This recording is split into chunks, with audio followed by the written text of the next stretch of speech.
പ്രഭാഷകൻ 2:5-6 തിരുവചനങ്ങൾ.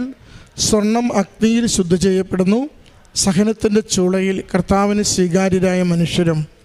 കർത്താവിൽ ആശ്രയിക്കുക, അവിടുന്ന് നിന്നെ സഹായിക്കും. നേരായ മാർഗത്തിൽ ചരിക്കുക, കർത്താവിൽ പ്രത്യാശ അർപ്പിക്കുക.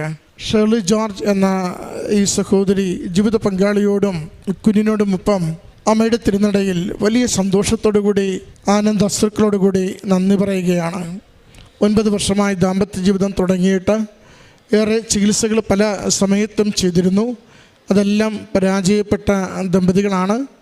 അമ്മയുടെ തിരുനടയിൽ വന്ന് ഉടമ്പടിയെടുത്ത് വിശ്വാസത്തോടെ ഉടമ്പടി ജീവിക്കുകയും പ്രാർത്ഥിക്കുകയും ഉടമ്പടി തൈലം ഉദരത്തിൽ പൂശി പ്രാർത്ഥിക്കുകയും അമ്മയുടെ കരങ്ങളിലേക്ക് ദാമ്പത്യ ജീവിതത്തെയും ഒരു കുഞ്ഞിനു വേണ്ടിയുള്ള വലിയ നിയോഗത്തെയും സമർപ്പിക്കുകയും ചെയ്തു. കാണുന്ന ഡോക്ടർമാരെല്ലാം IVF മാത്രം